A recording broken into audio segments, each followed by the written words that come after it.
Alors ce matin, il sera question de brebis et de moutons. C'est très connu au Québec, hein? Je sais pas, les Québécois, c'est des moutons, hein? Oui, c'est vrai, les Québécois, c'est des moutons. Hein? C'est vrai, tout le monde suit les consignes. Tout le monde fait ce que le gouvernement demande. On est docile. On met le masque. On se fait vacciner. On est vraiment des moutons, hein? C'est vrai. En fait, on se rend compte que... Mais c'est sûr, on peut dire ça, mais en même temps, il faut se rendre compte que c'est une image. Hein? Je ne sais pas si vous vous souvenez, mais quand on était jeunes, on mangeait nos carottes. On ne voulait pas les manger, en fait, hein, les carottes. Et nos parents, qu'est-ce qu'ils nous disaient? Mange tes carottes, c'est bon pour la vue. Et qu'est-ce qu'ils disaient après? As-tu déjà vu un lapin avec des lunettes? Hein? Et là, on disait, mais non, un vrai lapin, ça n'a pas de lunettes. As-tu déjà vu un mouton avec un masque? Hein? Mais non, on sait que les vrais moutons ne portent pas de masque. Vous me suivez ce matin? Qu'est-ce qu'on a? Les vrais moutons ne portent pas de masque, c'est vrai, on est d'accord avec ça. Mais c'est une image, hein, quand on parle de moutons, quand on parle de brebis, de moutons, on se dit, bon, c'est vraiment une image, puis on se rend compte, en fait, que si on regarde un peu autour de nous, autour du monde, on se rend compte que si on est un peu observateur de ce qui se passe de la pandémie à travers du monde, on se rend compte qu'on n'est pas tout seul de moutons. Hein? Je ne sais pas si vous êtes d'accord avec moi. On est à peu près 8 milliards de moutons dans le monde. Et ça, je pense que ça nous dit quelque chose sur la nature humaine. Vous êtes d'accord? Ça nous dit quelque chose sur ce que nous sommes en réalité. En réalité, nous sommes conçus et créés, je pense, pour suivre quelqu'un. On n'est pas des êtres complètement indépendants. Nous sommes des êtres créés, nous sommes des personnes, des personnes qui ont besoin de suivre quelqu'un. Même les chefs de ce monde suivent quelqu'un. C'est vrai? Même les grands de ce monde, même les chefs, ils suivent quelqu'un, ils suivent une pensée, ils suivent une philosophie, ils suivent... En fait, ils suivent eux aussi. Hein? Tout le monde suit à quelque part. Personne ne peut dire qu'il est personne. Tout le monde dit c'est certain qu'on a suivi quelqu'un, nous aussi, et on suit quelqu'un, nous aussi. Hein? Donc, d'après moi, ça fait partie de la nature humaine de suivre. Et si vous dites, moi, par orgueil, moi, je ne suis personne, eh bien voilà, tu l'as dit, moi, je ne suis personne. Non, vous n'êtes pas là ce matin, hein? Oui. OK. Attendez un petit peu de réaction. Moi, je ne suis personne, jeu de mots. Non, OK, non, vous n'avez pas. Okay. Moi, je ne suis personne. OK, non. OK, correct. OK, je ne suis pas. En fait, personne n'est personne, hein? Tout le monde, chaque personne est quelqu'un.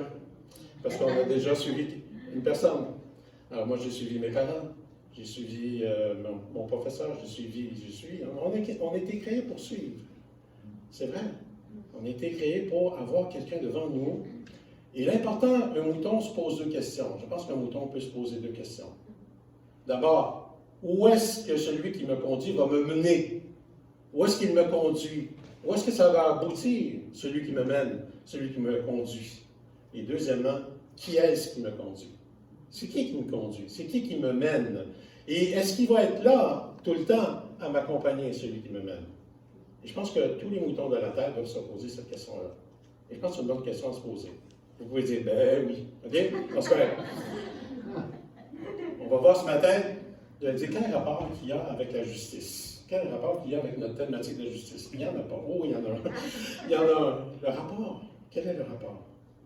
Je pense qu'il y a une justice qui est motivée par l'amour, qui fait en sorte que cette justice-là, elle est vraiment particulière. Elle est de Dieu. Vous savez, c'est quoi le cœur de la justice? Qu'est-ce que la justice? La justice est une ordonnance des choses qui nous font dire oui, c'est correct, c'est comme ça. On le voit déjà chez les enfants. Les enfants sont très sensibles, ils ont un sens inné de la justice. Quand vous donnez quelque chose, par exemple, à un enfant, vous en donnez ça, vous donnez ça à l'autre enfant, « Wow, c'est pas juste! Hein? » Vous allez voir tout de suite la réaction. Et on se souvient, quand on était, nous aussi, à la cantine, hein, quand on allait, ou à la cafétéria, quand on regardait étaler tous les morceaux de gâteau qui étaient dans des petits assiettes individuelles, Hein, on regardait voir, en tout cas moi je regardais voir si tous les gâteaux étaient égaux, OK? Puis évidemment, on prenait celui qui était le plus gros. Puis quand celui d'avant nous prenait celui qui était le plus gros, on disait que c'était pas juste. Hein? Mais quand c'était nous, on disait que c'était juste correct. Mais chose certaine, c'est que l'égalité de ce qui revient à chacun, c'est ça la justice. C'est, comme on dit en latin, ce qui fit. Hein? Ça fit bien. C'est juste. C'est correct. C'est exactement ce qui convient. Et ça, c'est la notion de justice. C'est comme ça que les choses doivent être. C'est comme ça que les choses devraient être. C'est l'ordre qui doit prévaloir. C'est ça la justice. C'est très proche de la justesse. Quand on dit par exemple que quelqu'un va chanter avec justesse, hein? Regardez-moi pas, mais chanter avec justesse ou jouer, un musicien qui joue avec justesse, c'est qu'il joue comme il se doit, exactement comme il faut. Hein? On passe son examen avec justesse, hein? Juste au-dessus de 60%, juste au-dessus de la note de passage. Et donc, on se rend compte que la justice, c'est ce qui doit être. Et ce qu'on peut se rendre compte, c'est que Dieu nous aime avec une grande justice. Pourquoi?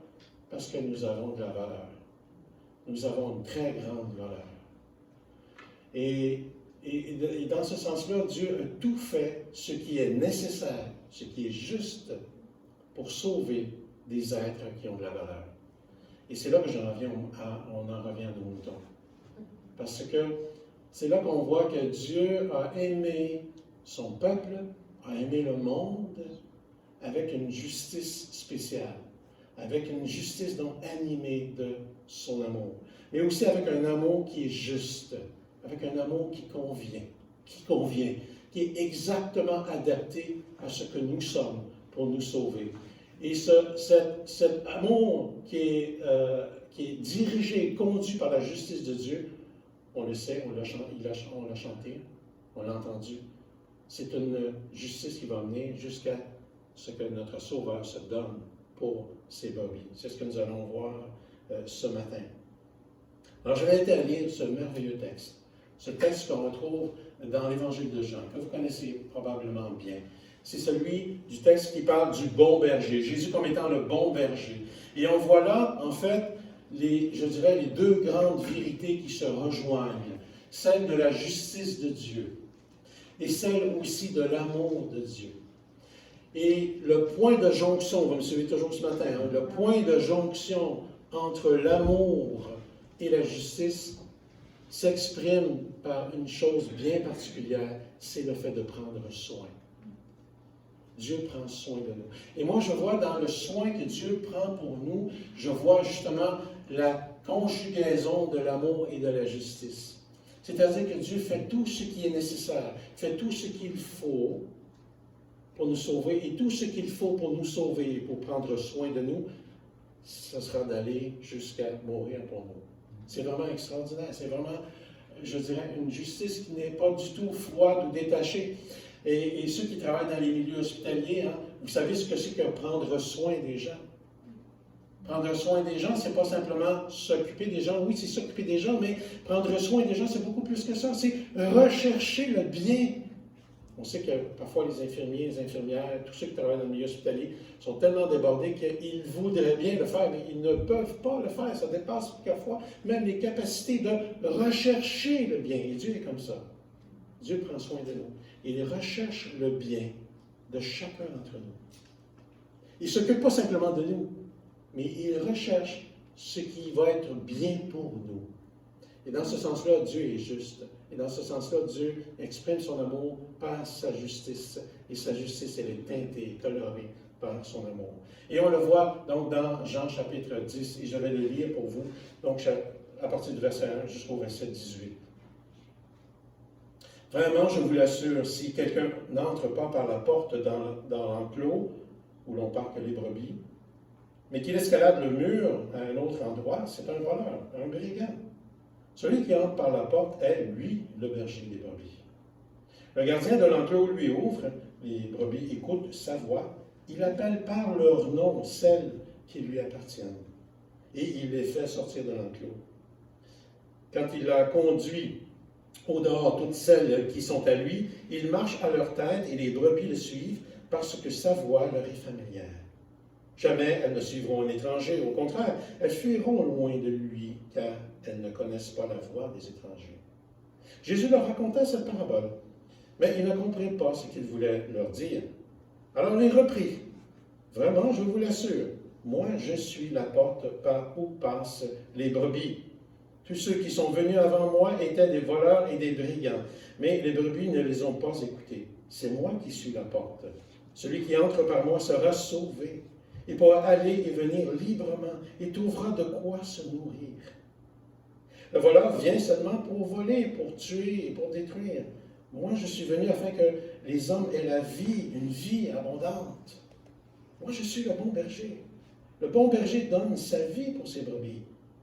Celui qui n'est pas le berger, qui n'est pas le propriétaire des brebis, mais que l'on paye pour les garder, se sauve, lui, dès qu'il voit venir le loup, et il abandonne les brebis. Alors le loup se précipite sur elles, il s'empare de quelques-unes et disperse le troupeau. Cet homme agit ainsi parce qu'il est payé pour faire ce travail et qu'il n'a aucun souci des brebis. Moi, je suis le bon berger. Je connais mes brebis et mes brebis me connaissent, tout comme le Père me connaît et que je connais le Père. Je donne ma vie pour mes brebis. J'ai encore d'autres brebis qui ne sont pas de cet enclos. Celles-là aussi, il faut que je les amène. Elles écouteront ma voix. Ainsi, il n'y aura plus qu'un seul troupeau avec un seul berger. Si le Père m'aime, c'est parce que je donne ma vie. Mais ensuite, je la reprendrai. En effet, personne ne peut m'ôter la vie. Je la donne de mon propre gré. J'ai le pouvoir de la donner et de la reprendre. Tel est l'ordre ou le commandement que j'ai reçu de mon Père. On prie ensemble. Seigneur, on veut te remercier pour cette extraordinaire parole que tu nous as laissée. Combien, Seigneur, tu exprimes par cette parole l'attachement que tu as pour nous et combien, Seigneur Dieu, tu nous aimes et tu as tout fait. Nous te prions qu'on puisse saisir, non pas simplement par notre intelligence, ce que tu veux nous dire, mais nous voulons comprendre, Seigneur. On a besoin de ton assistance, l'assistance de ton esprit pour que tu ouvres nos yeux, pour qu'on voit davantage. Et Seigneur Dieu, que tu viennes parmi nous par ton esprit, nous aider à saisir tous les bienfaits que tu nous communiques à travers ta parole. C'est en ton nom que te demandons. Amen. Amen. Vous savez, cette image du berger n'est pas nouvelle. Déjà dans l'Ancien Testament, Dieu est vu comme étant le berger. Il est vu comme celui qui marche devant son peuple. Il est vu comme celui qui prend soin de son peuple. Nous lisons, par exemple, dans Ézéchiel 34, au verset 11, « Voici ce que déclare le Seigneur, l'Éternel. Je vais moi-même venir m'occuper de mon troupeau et en prendre soin. » On se rend compte que Dieu, face aux chefs politiques, puisque les chefs politiques, les dirigeants du pays, sont appelés des bergers. C'est une image qui est employée dans l'Ancien Testament. Et ce que Dieu constate, c'est que son peuple est mal dirigé. Il n'est pas dirigé d'une façon convenable. Du moins, pas par tout le monde, pas par tous les chefs d'Israël, parce que les chefs d'Israël se sont emparés des biens souvent du peuple et ont négligé de prendre soin du peuple. Et Dieu donc dit, un jour, je vais aller moi-même prendre soin de mon peuple. Non seulement je vais m'en occuper, mais je vais en prendre soin. C'est-à-dire que je vais aller rechercher son bien. Et c'est pour lui, c'est une question de justice. C'est une question des choses qui conviennent de faire pour lui. Parce que chacun d'entre nous, comme je l'ai dit, nous avons de la valeur. Et son peuple a de la valeur. Une valeur vraiment inestimable. Et c'est pour ça qu'il vient, il veut prendre soin. Il vient vers nous. Et vous savez que c'est à ce moment-là qu'on se rend compte que l'amour n'est pas simplement d'être gentil, mais c'est de faire tout ce qui est nécessaire pour justement procurer le bien de la personne qui est en besoin. On voit l'autre texte dans Ézéchiel 34, et juste un peu plus loin, donc au verset 16, il dit « Je chercherai la brebis qui sera perdue, je ramènerai celle qui se sera égarée, je panserai celle qui est blessée, et je fortifierai celle qui est malade.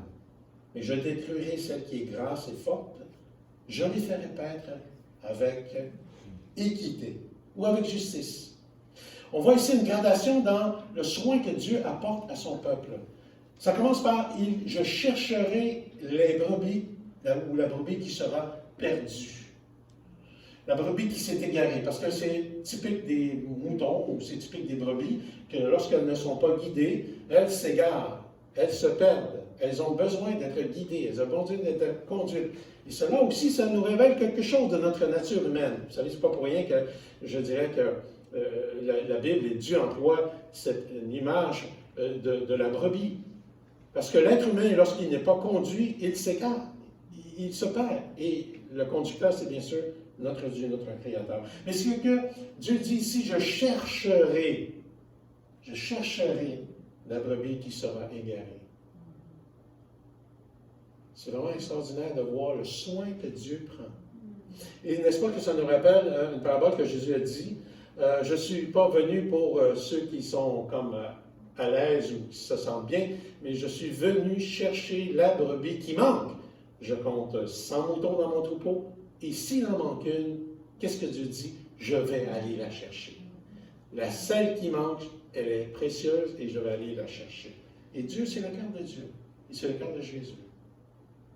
Et si nous sommes ici ce matin, c'est parce que Dieu nous a cherchés et c'est parce qu'il nous a trouvés. Amen. Amen. Amen. Amen. Il nous a vus, il nous a entendus, il nous a écoutés. Je chercherai la brebis qui sera perdue, je ramènerai celle qui se sera égarée. Donc l'idée de ramener vers lui, il dit, je penserai celle qui est blessée. Donc je vais mettre un pansement, c'est ce que ça veut dire, je vais soulager, celle qui a été blessée. Combien de fois nous sommes blessés, n'est-ce pas? On a été blessé par quelqu'un d'autre, on est blessé ou on ne comprend pas pourquoi. On vit telle ou telle blessure, ça ne va pas bien en nous. Et Dieu dit, je penserai, et je pense que effectivement ce matin, Dieu va le faire. Et je fortifierai celle qui est malade. Vous savez que lorsqu'on est malade, on commence à s'épuiser. C'est comme quand on est malade, on perd des forces. Hein? C'est comme si on dit notre batterie commence à perdre de l'énergie. Et on perd de la force. Quelqu'un qui est malade longtemps perd de ses forces. Il n'est plus tonifié. Et Dieu dit ici, je fortifierai la personne qui est malade. Mais je détruirai celle qui est grasse et forte. Et là, on peut dire, oh, c'est pas très drôle d'entendre ça.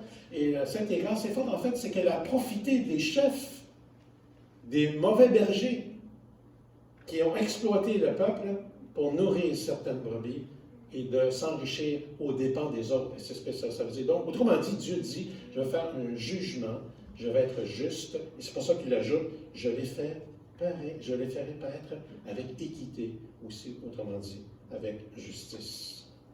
Pour Dieu, on voit donc que de prendre soin, c'est aussi une chose qui est juste. C'est quelque chose qui est correct de faire. On continue avec d'autres chefs qui ont été choisis. Et déjà, ça annonce que Jésus va venir et que lui sera le bon berger. Il dit dans Ézéchiel 34, encore verset 23, il dit « J'établirai à leur tête un seul berger qui les fera paître, mon serviteur David. » Alors, on sait très bien qu'à l'époque où Ézéchiel écrit cette prophétie, il reçoit cette prophétie, on sait bien que David n'est plus là. David est venu avant le prophète Ézéchiel. Par conséquent, il parle d'un David, un David qui vient de la descendance de David, et on sait bien que Jésus est le fils de David. Bien sûr, c'est une référence à ce que Jésus va venir. Il prendra soin d'elle et sera leur berger. Mon serviteur David sera prince au milieu d'elle. Je conclurai avec elle une alliance qui leur garantira la paix. On continue. Dans Nombre 27, versets 15 et 17, Moïse fait une prière. Moïse fait une prière parce qu'il sait qu'il ne rentrera pas dans le pays promis, mais il dit qu'il puisse y avoir quelqu'un qui va faire la suite, qui va continuer pour que le pays promis puisse être occupé, puisse être conduit, que le peuple soit conduit par quelqu'un d'autre. Lui, il sait qu'il ne rentrera pas dans le pays.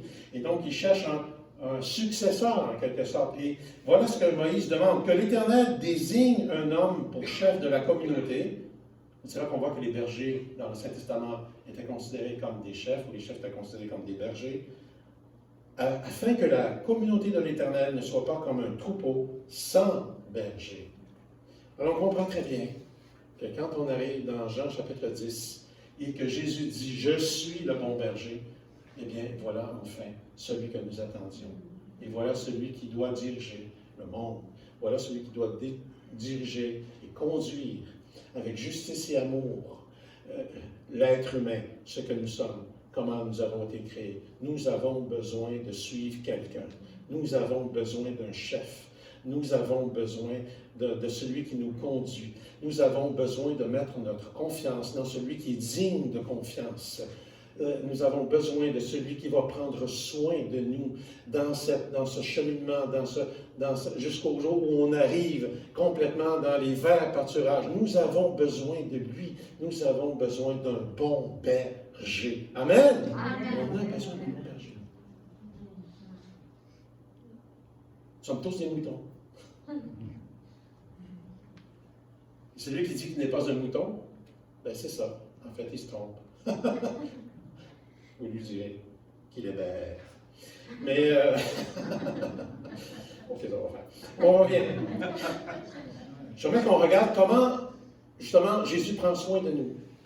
Où on voit, donc, prend soin de nous, pour moi, vous êtes d'accord, vous avez saisi l'idée, je pense que c'est la jonction de la justice et de l'amour. Une expression de ces deux choses ensemble, pour moi, c'est de prendre soin. Jésus prend soin. Comment? Il appelle par leur nom celles qui lui appartiennent, il parle des brebis, et il les fait sortir de l'enclos. Et ça, c'est extraordinaire. Vous avez déjà été appelé par votre nom? C'est vraiment, c'est le fun de se faire appeler par notre nom. Surtout par quelqu'un qui ne nous connaît pas vraiment, connaît un petit peu, mais il a retenu notre nom. André, hey, comment ça tu te souviens de mon nom? Ah oui, tu me dois 50$. Oh, non, mais n'empêche que ça nous touche que quelqu'un nous appelle par notre nom. Saviez-vous que les bergers à l'époque appelaient les brebis par leur nom? En fait, les bergers, c'est sûr que, bon, il ne faut pas voir un berger nécessairement avec, comme un Jésus, avec des joues roses et les cheveux blonds et les yeux bleus, avec un petit agneau, puis tout habillé en bleu et blanc. Et puis des sandales avec des petites. Toutes propres, là. C'est pas vraiment l'image du berger. Le berger, c'est quand même un homme solide, un homme qui est habitué de travailler. Et même les bergers à l'époque n'étaient pas très bien vus, en fait, parce que c'était des gens un peu russes. En fait, je ne rentrerai pas dans ça, mais quand Jésus dit « Je suis le bon berger », c'est qu'il est exactement le bon modèle. Il est le bon berger. Il appelle par le nom celles qui lui appartiennent et il les fait sortir de l'enclos. Jésus est celui-là qui a une proximité avec nous. Il a une relation, il a un sentiment d'appartenance. Jésus nous reconnaît. Il nous reconnaît. Et c'est vraiment typique justement des bergers qui appelaient chacune des brebis par leur nom. Il n'y avait pas à l'époque, dans le Proche-Orient, il n'y avait pas de chien. Il n'y a pas de chien berger. C'est pas proche-oriental, les chiens bergers. Donc, ils appelaient par leur voix. Ils appelaient. Hein? Blanchette, Noiro, puis bon, je ne sais pas, ça devait être en hébreu ou en araméen qui disaient des choses. Mais ils appelaient les brebis. Et les brebis venaient. Donc, certainement que les bergers avaient du temps quand même dans le champ à dresser les brebis. Ils dressaient les brebis. Ils apprenaient à la brebis ils lui donnaient un nom et ils l'entraînaient pour qu'elle reconnaisse son nom, pour qu'elle puisse le suivre. Et même chez les Grecs, ils jouaient de la flûte. Oh, bah, oui, ils jouaient de la flûte. On a déjà vu ça, il y a des images anciennes où on voit un berger avec une flûte. En fait, c'était pas pour passer le temps nécessairement, mais ils appelaient aussi les brebis avec une flûte. Et certains sons de flûte pouvaient dire « brebis, lève-toi », « brebis, couche-toi »,« brebis, mange ». En fait, ils faisaient tout faire avec ce qu'ils voulaient, avec les brebis. Donc, on voit que pour faire ça, il faut qu'il y ait une connaissance, un lien d'appartenance. Il faut qu'il y ait un apprentissage. Et peut-être que tu n'es pas habitué de te faire appeler par ton nom, par le Seigneur Jésus. Peut-être que tu n'es pas habitué à penser que le Seigneur peut t'appeler par ton nom. Et c'est vraiment clair ici. Hein? Il les appelle par leur nom. Et moi, je crois, et même dans l'Apocalypse, on voit qu'on aura chacun un nom décrit sur une pierre blanche. Il appelle par leur nom celles qui lui appartiennent. Ça lui appartient. Et il les fait sortir de l'enclos. Donc, pour les emmener, pour les sortir de l'enfermement qui sont dans la nuit. Et là, il va, bien sûr, pas juste les saluer, mais il les appelle. Il les fait sortir de leur confinement. Et donc, je pense qu'il faut s'habituer et croire ça, que Dieu nous appelle par notre nom. Et qui nous adresse la parole. Et souvent pour sortir, pour qu'on puisse se dégager d'un enfermement. Donc, c'est une manière de prendre soin. Prendre soin. Avez-vous déjà remarqué un infirmier, une infirmière, un médecin qui arrive près d'un malade et qu'est-ce qu'il va dire souvent? Ben, je sais qu'il y a des gens qui sont dans le milieu, là, mais me semble-t-il que moi, j'ai entendu Monsieur Tremblay, ou quand ça devient plus intime, des fois, on peut même par le prénom, mais on s'adresse à la personne parce qu'on veut prendre soin. Ce n'est pas juste un corps à moitié vivant qui est là dans le lit, mais on s'adresse à une personne et on veut prendre soin de cette personne-là. On s'adresse avec son nom. Autre chose qu'on peut voir aussi d'une manière que au verset 4, il dit quand il a conduit au dehors celles qui sont à lui, il marche à leur tête et les brebis le suivent parce que sa voix leur est familière. Donc, on voit que Jésus marche à la tête. Et moi, j'ai besoin de direction dans ma vie. Je ne sais pas si vous en avez besoin. Moi, j'en ai besoin. Et Jésus prend soin de nous en nous donnant les directions qui nous sont nécessaires. Parfois, nous demandons des directions au Seigneur qui ne sont pas nécessaires. Il fait juste dire, suis-moi, regarde, le chemin est clair, il est là en avant, marche, tu as juste à marcher en avant. C'est clair. Mais parfois, nous avons besoin d'une direction de la part du Seigneur. Et le Seigneur, parce qu'il prend soin de nous, va nous la donner. Si tu cherches quelque chose, une direction dans ta vie aujourd'hui, sache bien qu'une manière que Jésus prend soin de nous, c'est qu'il nous donne une direction. Il nous donne la direction. Il nous la donne comment? En marchant en avant de nous.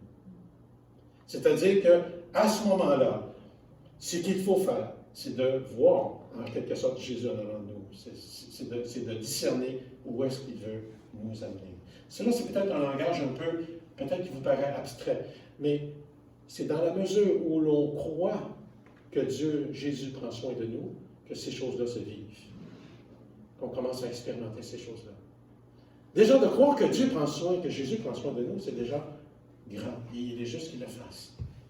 Il conduit et il marche à leur tête. Et c'est extraordinaire, donc, qu'on n'est pas abandonné, qu'on ne marche pas comme dans le vide.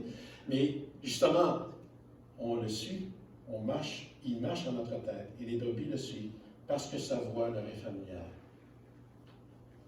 On est capable d'entendre la voix du Seigneur Jésus. Non pas nécessairement d'une façon aussi claire que lorsqu'on écoute les nouvelles à la télé ou à la radio, mais on entend la voix de Jésus dans notre fort intérieur par son esprit et nous pouvons savoir à ce moment-là, nous pouvons reconnaître sa voix et marcher. Peut-être que c'est une pratique à laquelle vous n'êtes pas très habitué. Il ne s'agit pas de demander constamment non plus la voix de Jésus pour une direction. Parfois, on n'a même pas besoin de lui demander, on l'entend et on la connaît. Et s'il faut marcher 5 km, bien, après 5 km, tu lui demanderas où est-ce que tu dois aller. Mais marche d'abord tes 5 km. Hein? C'est une manière de prendre soin de nous conduire, de nous donner la direction qui est nécessaire. Et c'est là qu'on voit que Dieu est juste pour nous.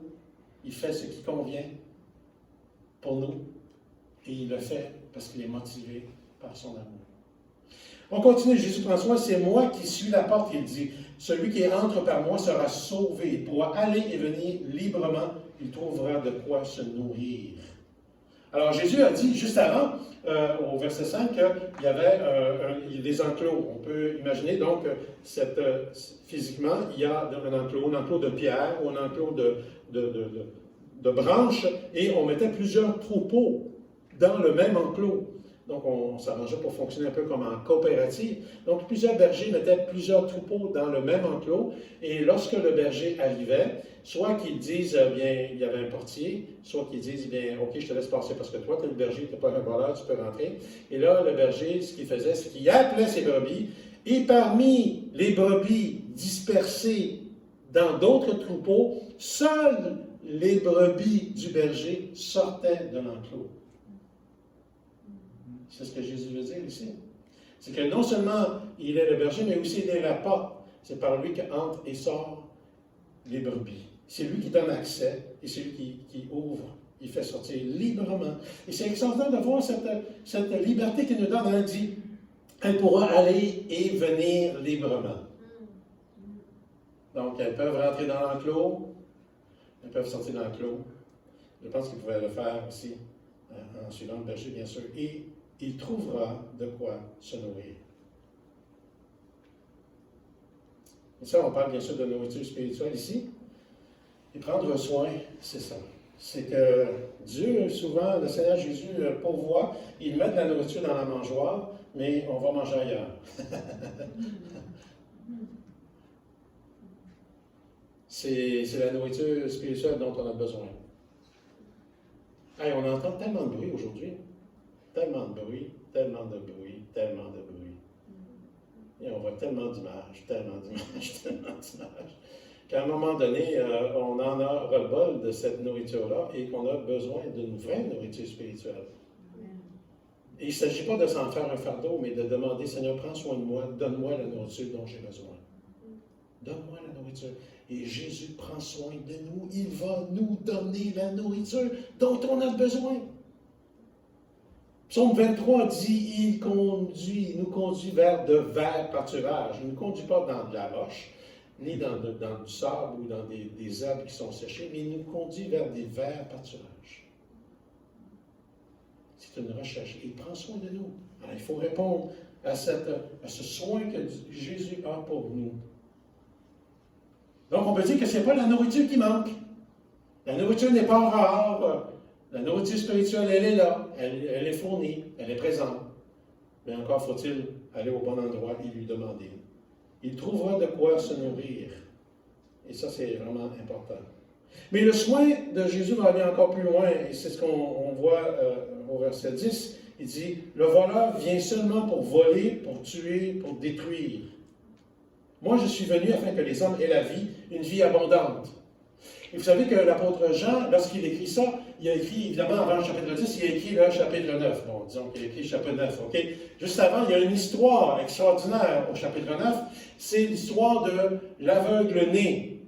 Et vous vous souvenez peut-être que l'aveugle-né, d'abord c'est assez spécial parce qu'il est mendiant, il est aveugle, donc il est mendiant.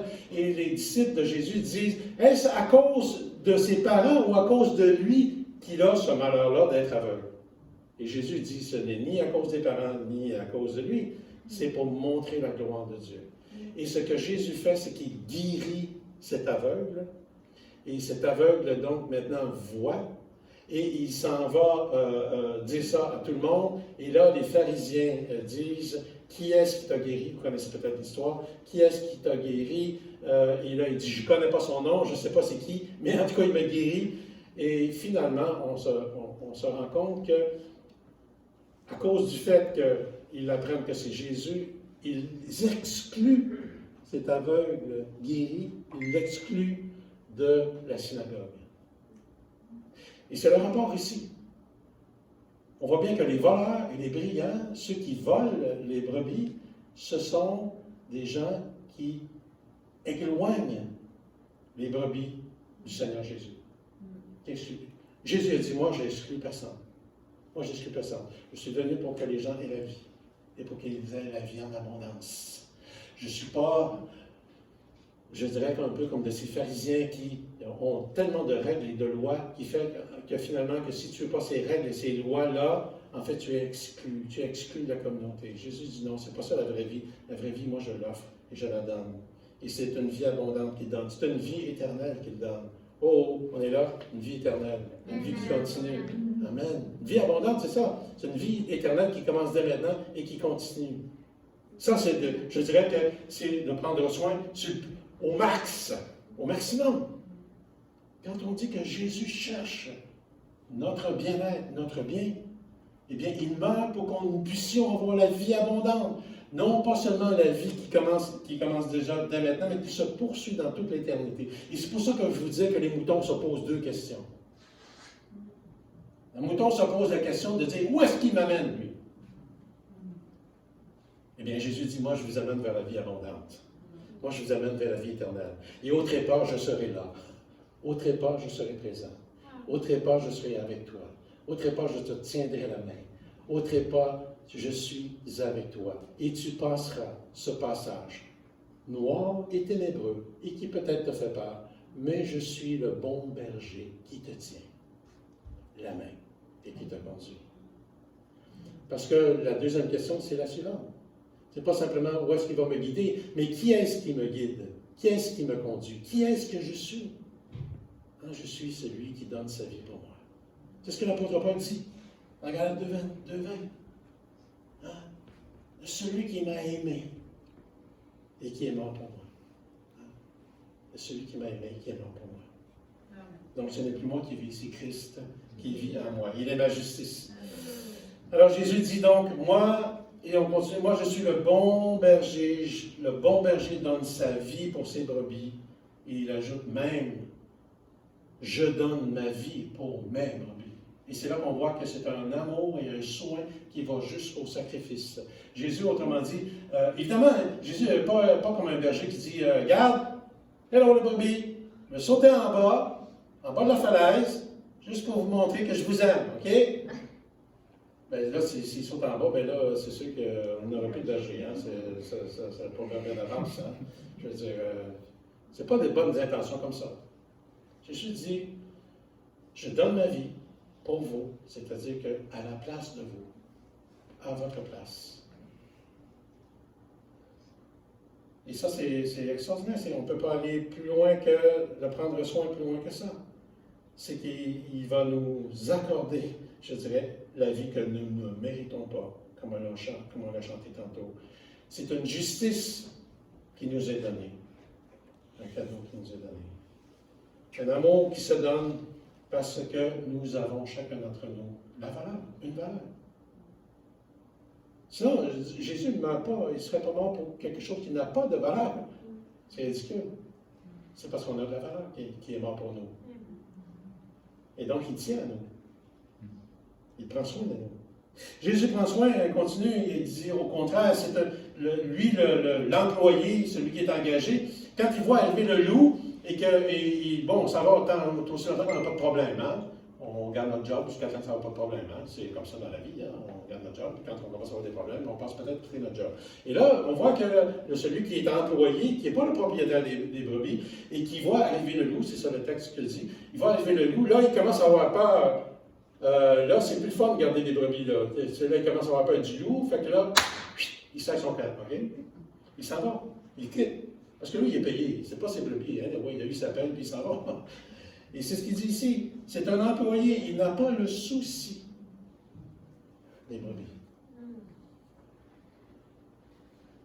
Et Jésus dit, lui, au contraire, il poursuit, moi, je suis le bon berger. Je connais mes brebis. Et mes brebis me connaissent. Ici, on voit vers la fin, au verset 18. En effet, personne ne peut m'ôter la vie. C'est pas que Jésus, donc, c'est pas un suicide, c'est volontairement. Il dit, personne ne peut m'ôter la vie. Je la donne de mon propre gré. Est-ce que ça nous dit quelque chose par rapport aux soins que Dieu veut envers nous? C'est que c'est volontairement qu'il a donné sa vie pour moi et pour toi. C'est volontairement, de bon gré, de bon gré. Et c'est pas que Jésus est comme il subit une mission qu'il n'aurait pas choisie. Il dit, j'ai le pouvoir de la donner et de la reprendre. Gloire à Dieu. Jésus a le pouvoir de donner sa vie et de la reprendre. Amen. Amen. Donc quand il est mort sur la croix, c'est une manifestation, une expression de son amour extraordinaire. Mais en même temps, Jésus n'est pas victime, n'est pas incapable de la suite. Au contraire, Jésus dit, il va ressusciter, il va reprendre sa vie. Et c'est à cause de ça, justement, que nous pouvons avoir la vie. Et c'est extraordinaire, j'ai eu un peu de difficulté à comprendre la fin du verset. Il dit, tel est le commandement que j'ai reçu de mon Père. Là, je dis, ok, c'est bizarre.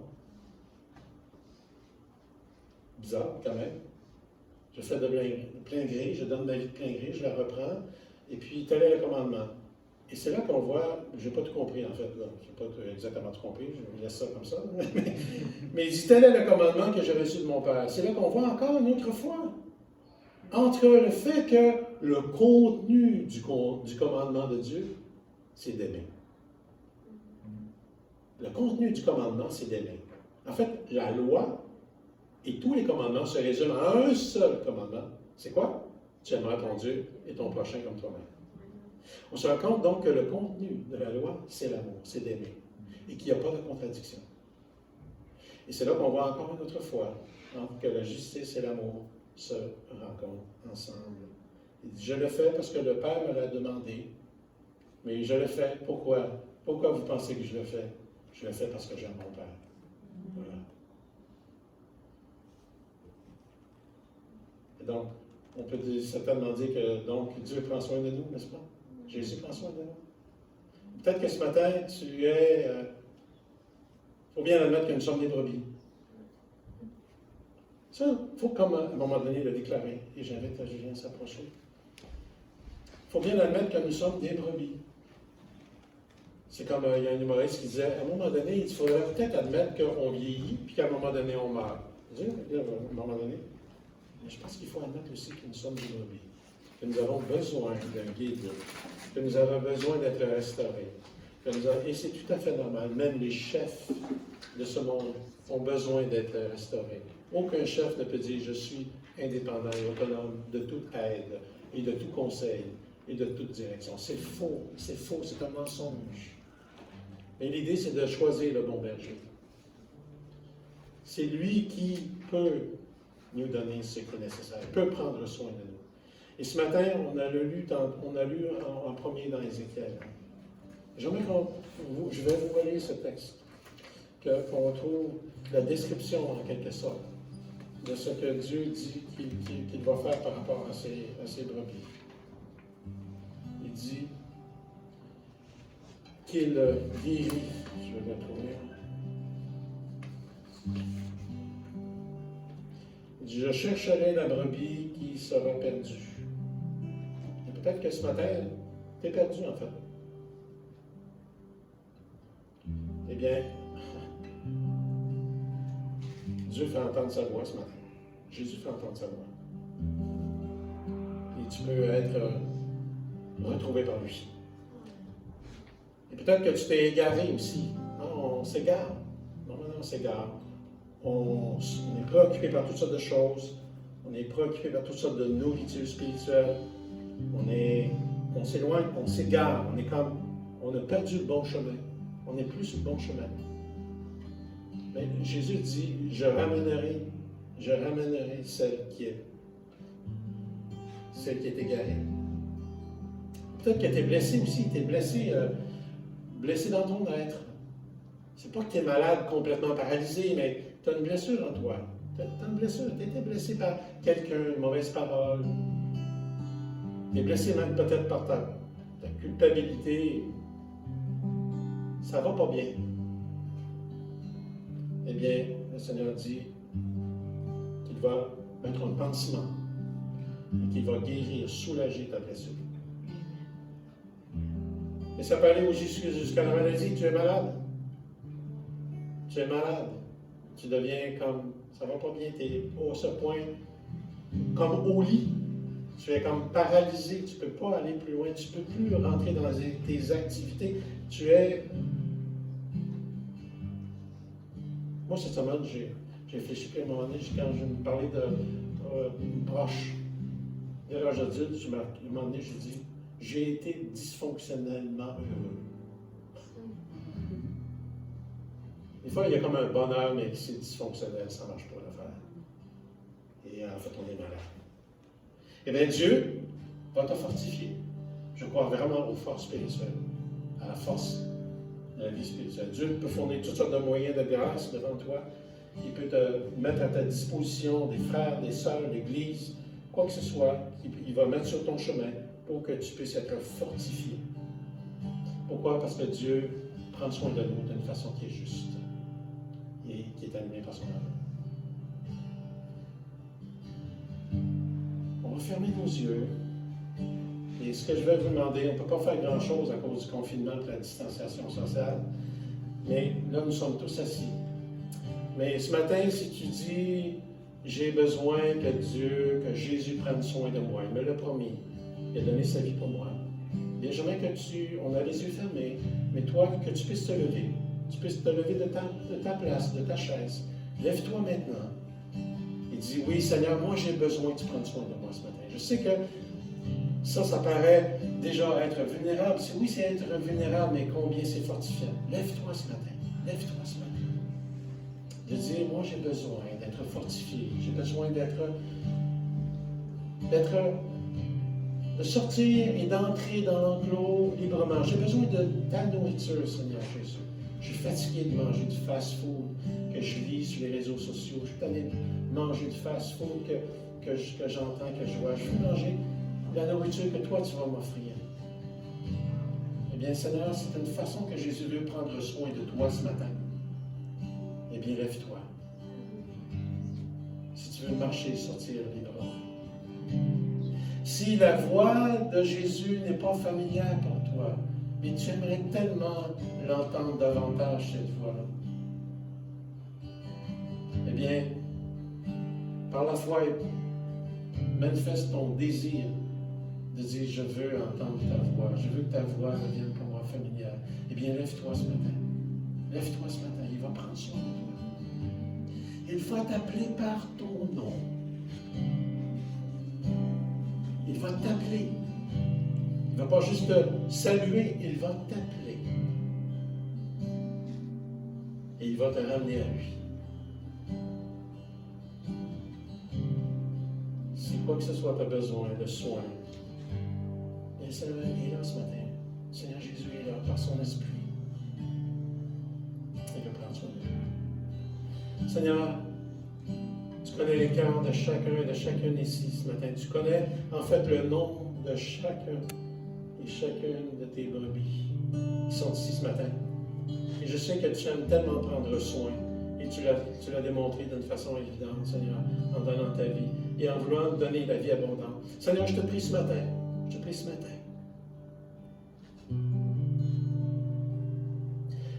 Moi, Seigneur, qui a des capacités limitées de sous-berger, je te prie que tu prennes soin de ton troupeau.